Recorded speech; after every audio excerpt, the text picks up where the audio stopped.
Hi, I'm Lindsay, and today we are watching Jujutsu Kaisen, Season 2, Episode 14. I am finally back from my vacation, and I originally was going to watch this episode on vacation, but I decided to wait until I was back to fully just enjoy this episode. So yes, I am back and ready to watch it. Last episode, Episode 13 was,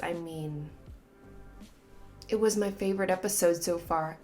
It was perfect. I loved it so much. Choso and Yuji fought in a fight that I have been waiting to see animated for years at this point. And Choso won the fight, but before he killed Yuji, or was going to kill Yuji, he was struck with this memory of an event that never happened between his brothers and Yuji. So he never actually killed Yuji. And I've been really loving seeing people's theories about what this whole memory thing means for people who haven't read the manga. So yeah, that's been fun. I'm obviously behind, and this episode, oh boy, it was hard to avoid people's thoughts on it. I have seen so many mixed reactions to this episode, but I decided not to let it cloud my judgment for this. I'm still excited to watch this episode. I always am. I have thoughts about the whole production, and I'll share that after the reaction, but nothing's gonna affect how I feel about the episode unless I just don't like it. So yeah, that's fine. So that's pretty much all I have to say right now. I am ready to watch this episode, so please like, comment, and subscribe, and whatever. Yeah, let's get into this episode. It is called Fluctuations. So yeah, I'm looking forward to it. Let's go. We got a crow, so I'm guessing we're starting with May.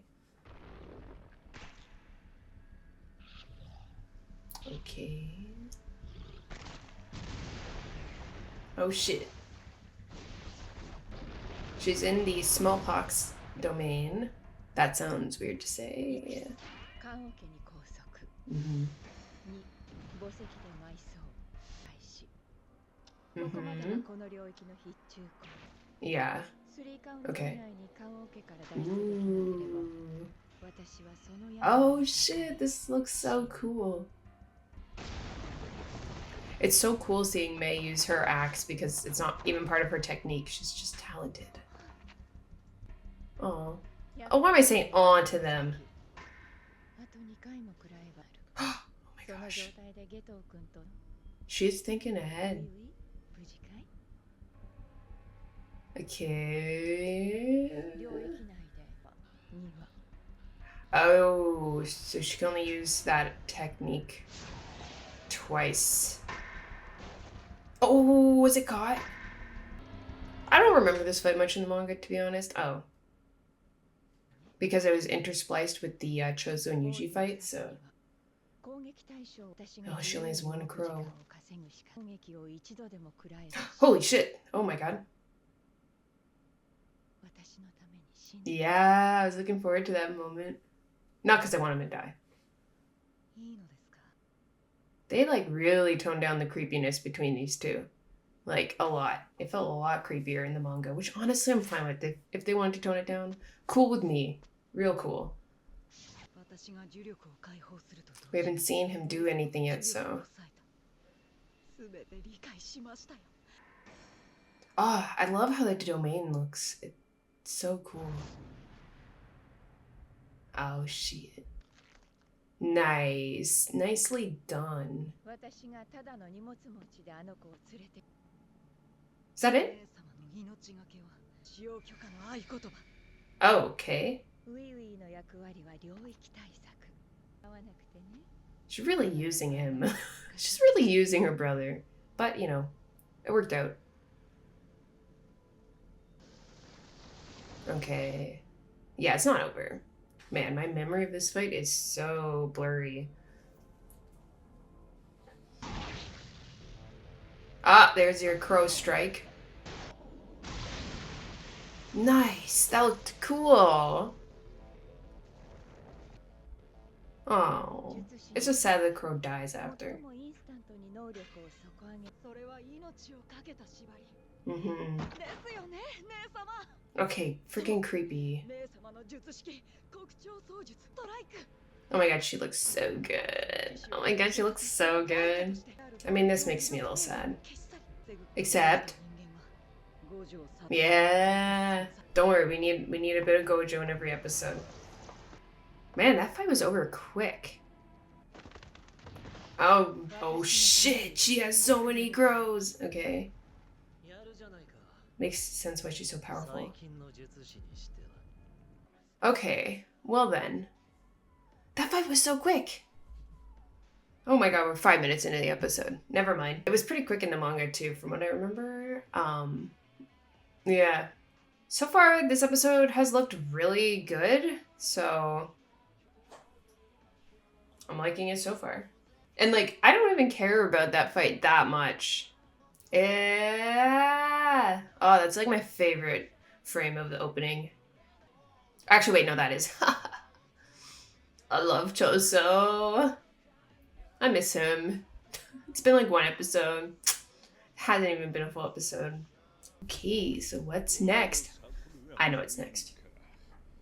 Okay. Love to just hear Nanami's voice. It's beautiful.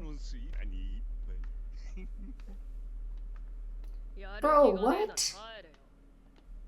That's freaking rude. Yeah. Nanami just has your best interest in mind.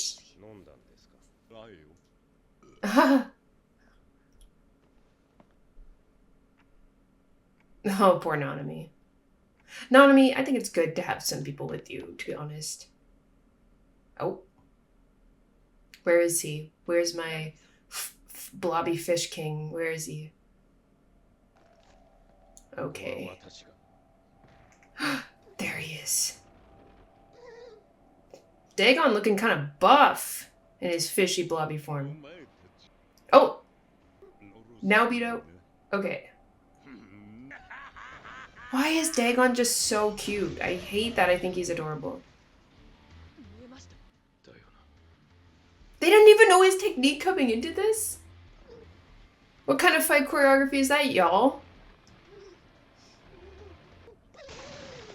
Oh, yeah, that sounds so cute, Dagon.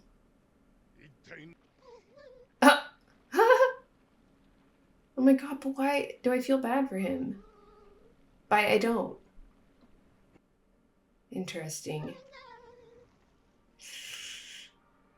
Oh, it's so interesting to see how much the curses like actually care about each other. Except for Mahito, I'm sure he doesn't care. Oh shit, that was so cool. Oh my gosh, there we go, fully formed Dagon. Oh no, Maki. Bro, the absolute freaking upper body strength you need to do something like that is ridiculous. Oh, there we go. Explanation. Like Dagon would know something like that.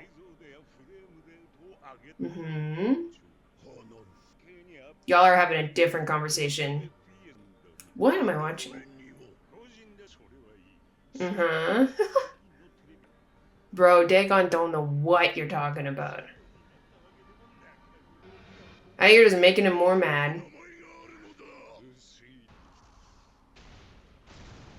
Good for you, Nanami. You're doing something. Oh, Maki. Man, the shading on Nobito's face looks awesome. Oh my gosh, that looks so goofy. Cool, now this is good choreography. What was that ass shot we just got of Dagon? I didn't expect that fish ass just in my face. Whoa, that is a crazy frame right there. They're just buffing up Nanami so much. Try harder. Come on. Yeah. That's okay, Maki.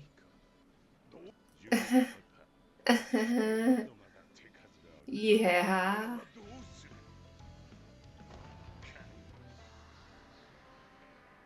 Okay.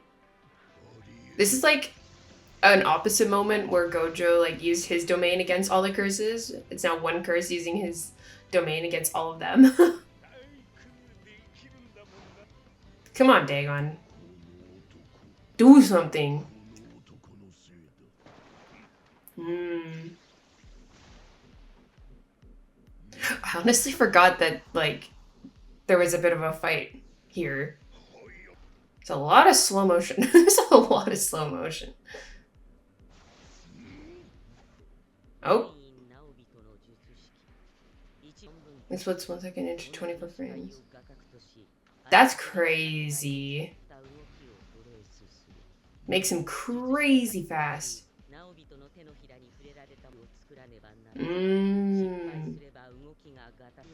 It's like freezing time. Oh. Okay. Thank you. Thank you very much. This is funny. I wonder how the animators felt about doing this episode. So he quick. That's such a cool idea. That's a big deal. He looks pretty cool. I don't like him though.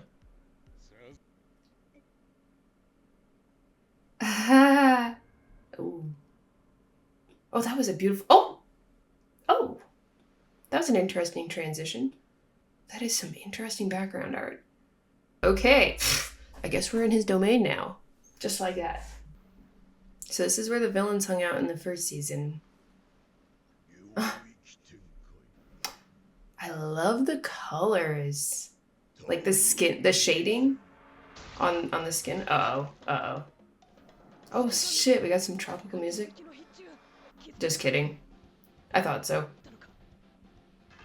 Oh, that's crazy.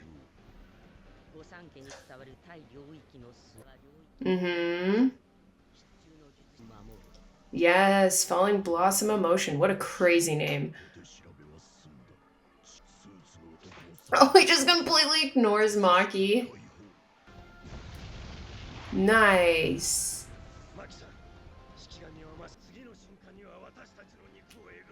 Is that Nanami? Okay, I just don't think I've ever heard him express so much emotion. Oh shit. Oh no. Oh no. Oh no. Oh my god, he's just standing there. Is a sure hit. Oh. Yeah, I love the shading. Oh my god, it's so beautiful. Yo, Dagon'S so cool.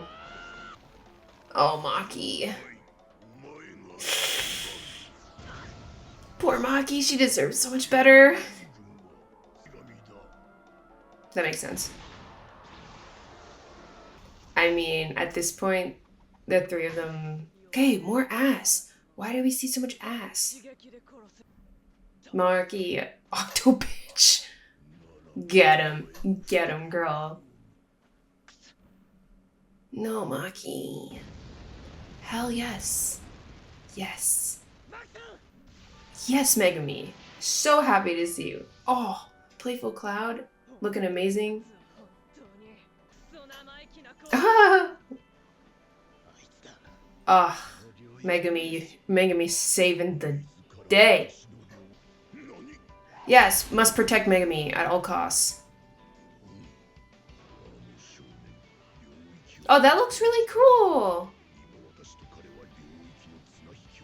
Yeah.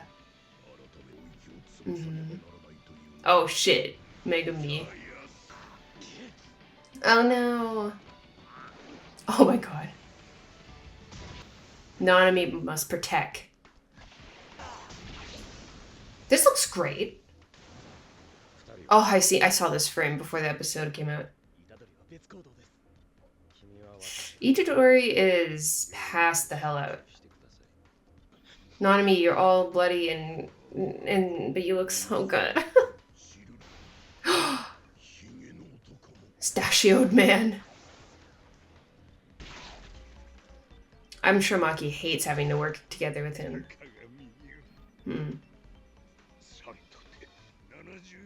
Naobito's 71? Damn. He's really tough for an old guy. Ah, oh, Nanami. It's weird seeing him like this. Oh, Megami, poor boy. He hasn't even been hit once and he's struggling. Okay. No, it's not. Yeah. Yeah. Yo, Megumi is so smart.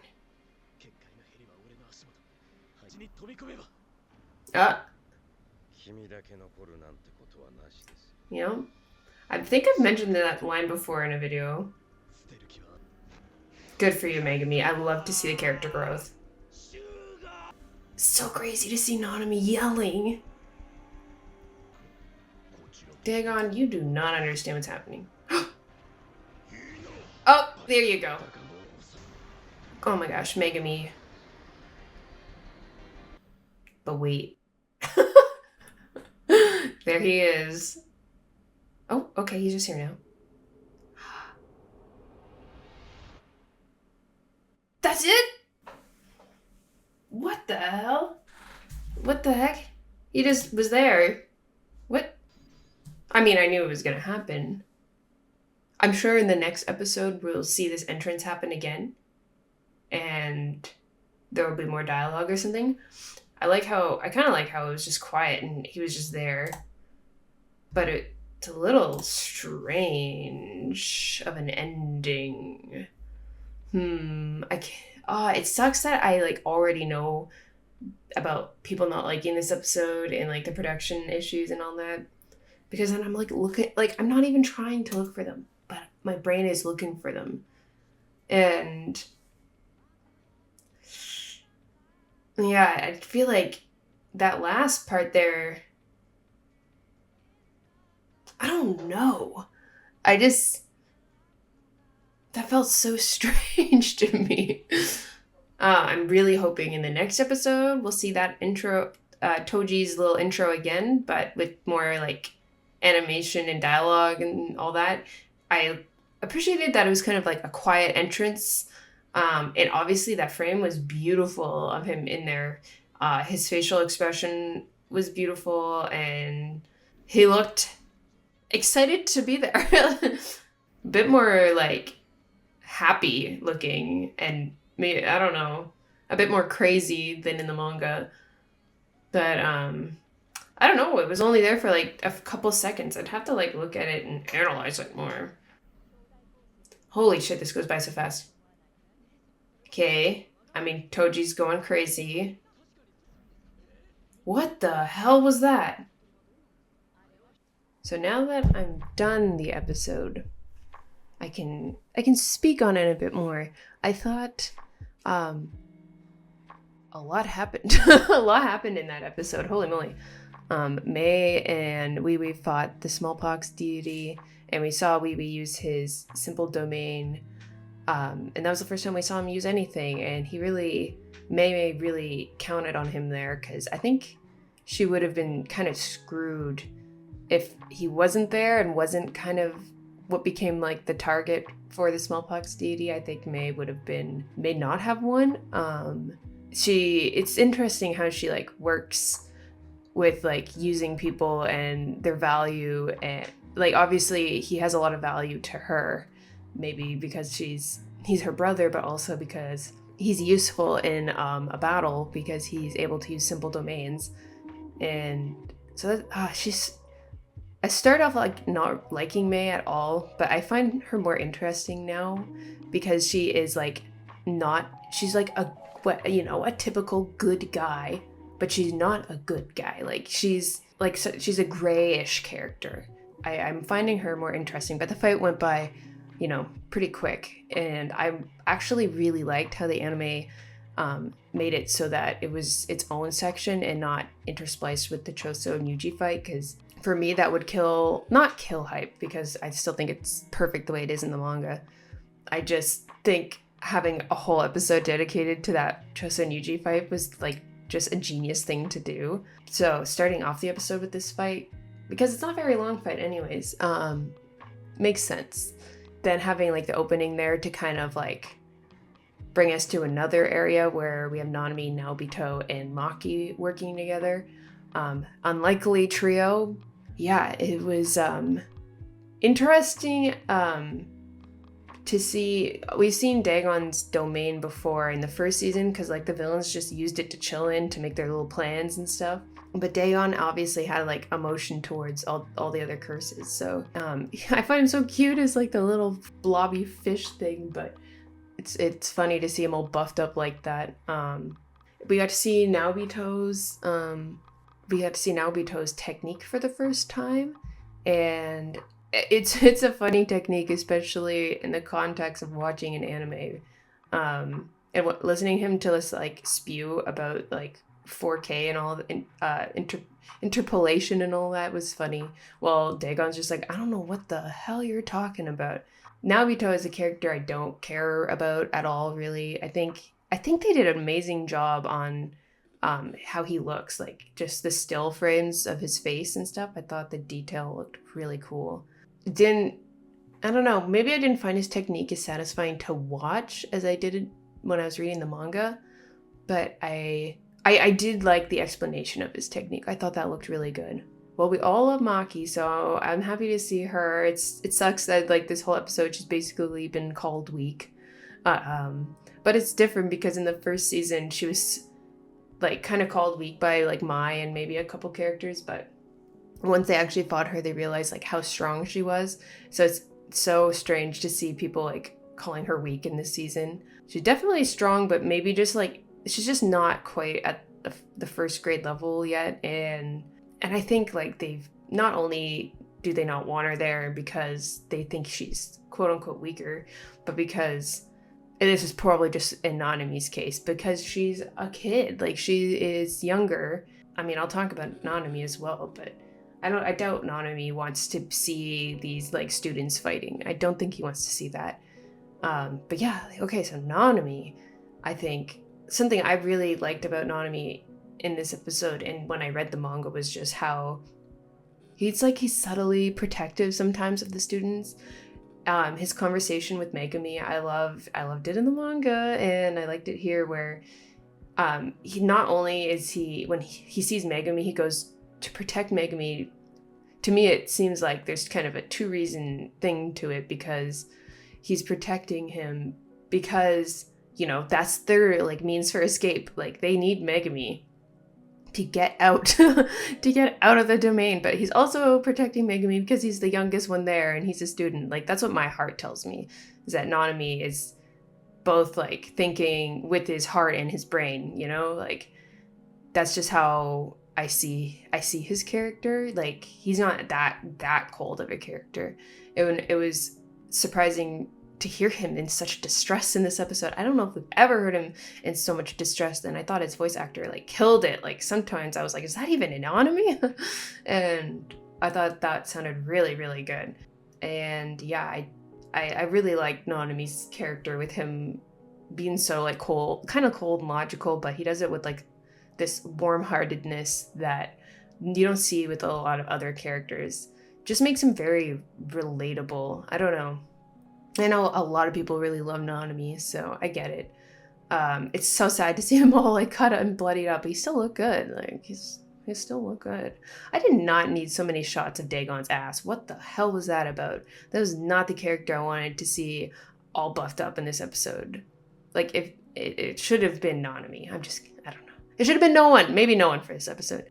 When Naobito's arm got cut off or bitten off, I guess, by fish. That's a scary domain where you're just like getting constantly attacked by fish and like you can't always see them. You don't see them until like the moment of impact. If Megumi didn't show up, then who knows, you know? Like I don't think they could have gotten out of this domain. And I think it's an interesting thing because like I think I've said this in quite a few videos, like I really like how certain matchups go.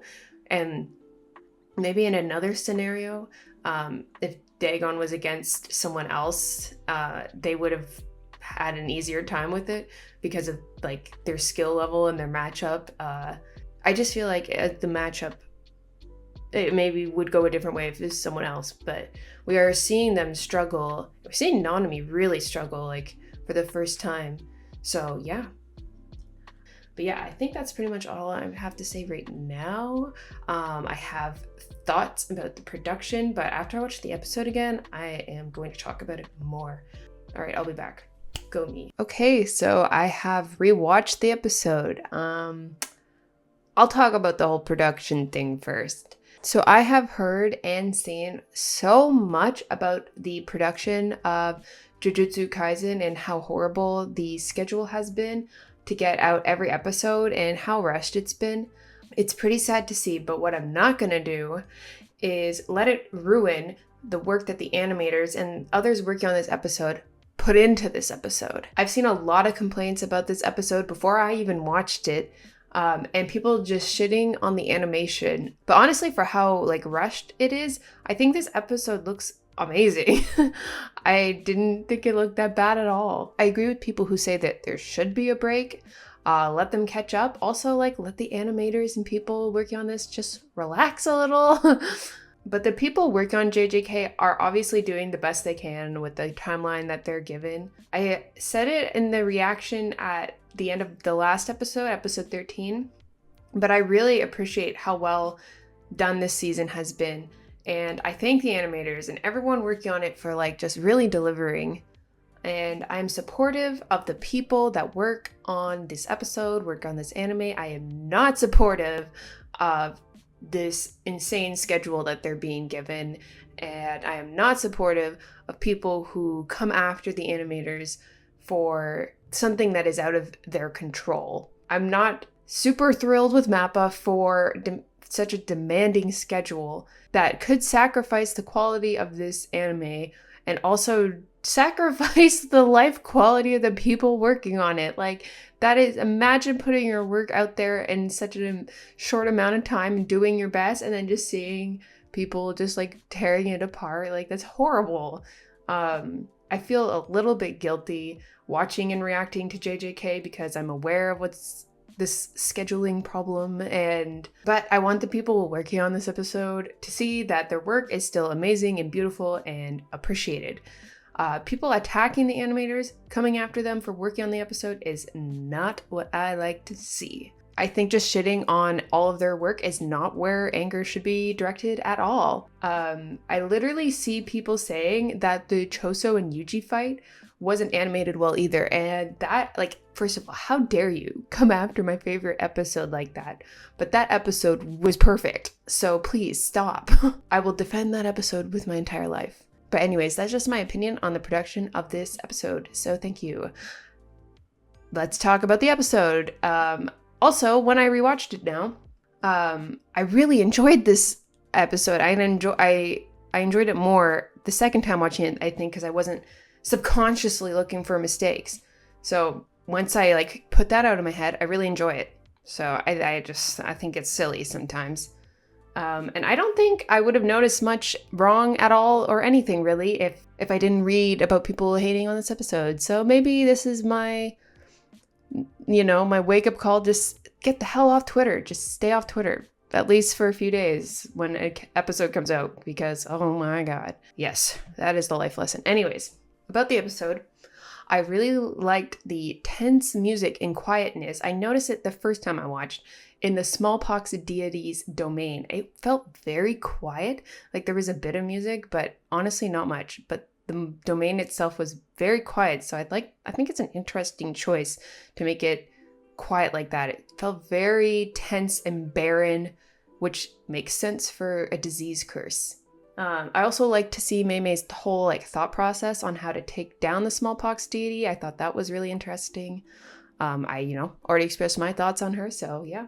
Also, seeing fake Geto use the smallpox deity kind of just made me sad, because Geto was capable of just so much that even having one curse like that in his roster can make grade 1 sorcerers struggle even a little bit. So that is some crazy power. He is a powerful guy, and I'm just not going to get over what happened to Geto. I just won't. I also really like the close-ups and stills of the characters' faces in this episode. I thought they were gorgeous, and I loved the detail. I loved the coloring on the clothes and the skin in Dagon'S domain. I loved the transition to Dagon'S domain. It was subtle, but I liked it. And also, upon rewatch, I appreciated Toji's entrance more. I definitely think we're going to see that entrance again in the next episode, but I felt tense and surprising, so it threw me off like it threw them off, and that I appreciate. But yeah, that's all my thoughts on this episode. Yeah, I'm late on this one, so I'm just trying to get it done too. That's pretty much all I have to say for this episode. Please like, subscribe, comment, the whole thing, whatever. And I'm looking forward to watching the new episode tomorrow. That is very interesting. I don't have to wait a week. I just have to wait a day. So yes, thank you for watching and have a great day. Bye-bye.